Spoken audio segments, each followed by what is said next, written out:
तो चलिए दोस्तों, आज हम बताएंगे कि आप जो भी अपने लैपटॉप में हैं, आप अगर आप यूसीएल वेली हैं, अगर आप आधार ऑपरेटर हैं, अगर आप यूसीएल चलाते हैं, तो दोस्तों एक बड़ी ही गुड न्यूज़ है और एक कस्टमर के लिए भी गुड न्यूज़ है। अगर आप कहीं इनरोल करवाने जाते हैं तो आपको क्या क्या चीज़ लेके जाना है और आपको कौन कौन सी फॉर्म भरना है, तो इन सभी चीज़ों को जो भी अभी हाल ही फिलहाल में अपडेट किया गया है। और यूसीएल जो भी पुराने यूसीएल वीएलई हैं और जो भी आधार ऑपरेटर हैं, उसके लिए भी एक नया अपडेट है।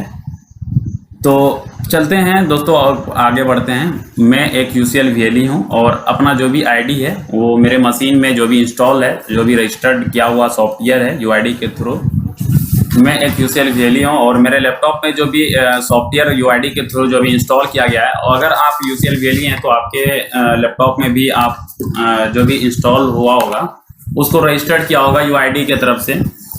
अगर आप सीएससी वेली हैं तो एक आप भी देख सकते हैं, अगर आप आधार ऑपरेटर बनना चाहते हैं तो आपको क्या क्या करना पड़ता है उसमें आधार सॉफ्टवेयर में, तो आप लोगों के लिए भी ये भी वीडियो है।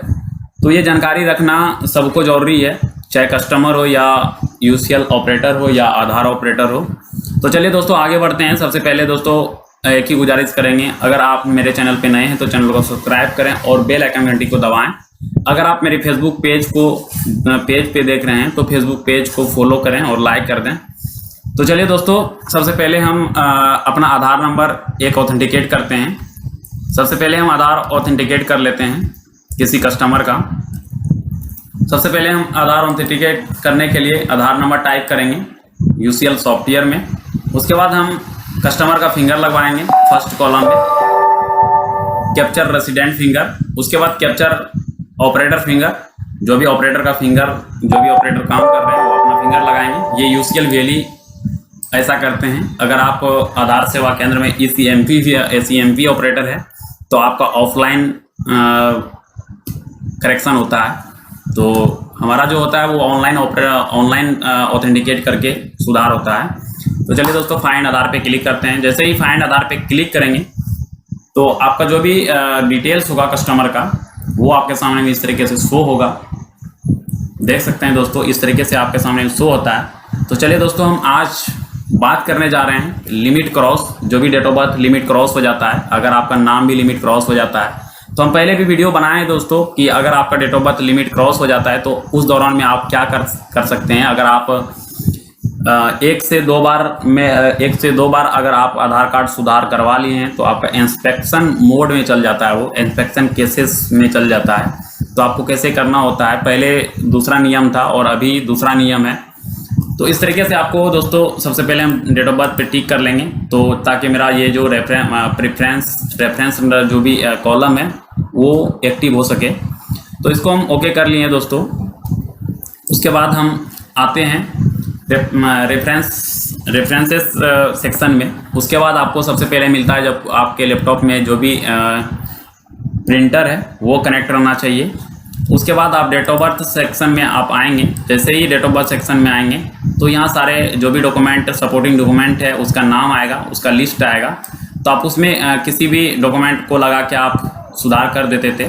अगर आपका इंस्पेक्शन मोड में चल जाता है, अगर आप एक से दो बार सुधार करवा लिए हैं, तो यहाँ डायरेक्ट एक अपडेट किया गया है 162-1 में ये एक अपडेट आया है, न्यू अपडेट ये। और जितने भी क्लाइंट सॉफ्टवेयर है सभी में ये अपडेट आ गया होगा।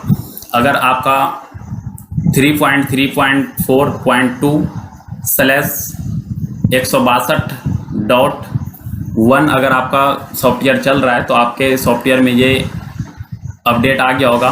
For expansion cases of DOB change resident to submit self declaration as per notify format.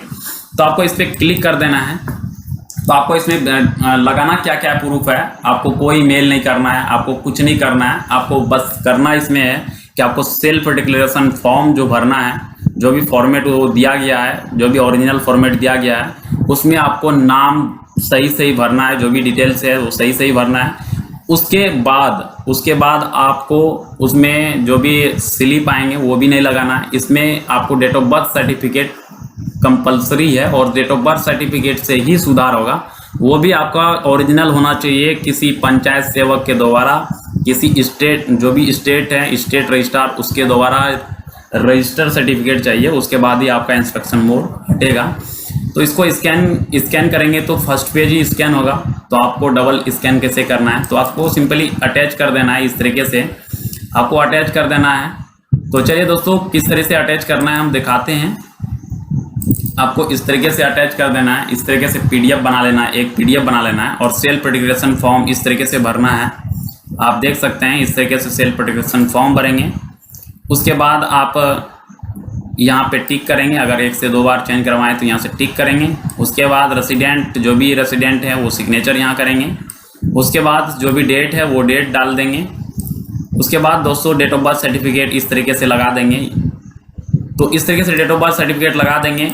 उसके बाद आप अपने यूसीएल क्लाइंट में आएंगे। उसके बाद स्कैनर के बगल में जस्ट अपलोड का अटैच का ऑप्शन दिया गया है, तो यहाँ पे क्लिक कर देंगे। जैसे आप क्लिक करते हैं दोस्तों, तो यहाँ देखिए डायरेक्ट इसमें बताया जा रहा है कि आपका जो भी लिमिट है वो 300 KB से नीचे रहना चाहिए। आपका फाइल जो है वो 300 KB से नीचे रहना चाहिए।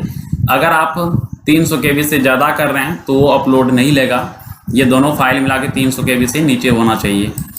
तो चलिए दोस्तों, ये भी अपलोड नहीं लिया, तो आपको इस फोल्डर को, इस फाइल नेम को कैसे नेम देना है जो कि आपका सही से अपलोड हो जाए।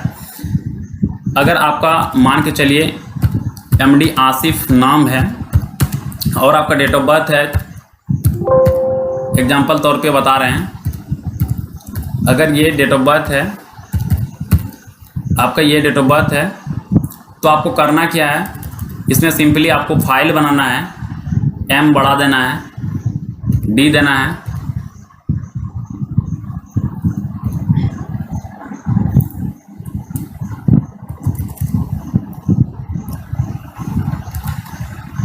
इस तरीके से आपको अंडर स्कोर दे के आपका जो भी बर्थ ऑफ ईयर है वो देना है। उसके बाद लास्ट में POB लिखना है, प्रूफ ऑफ बर्थ। उसके बाद ये अपलोड कर देंगे।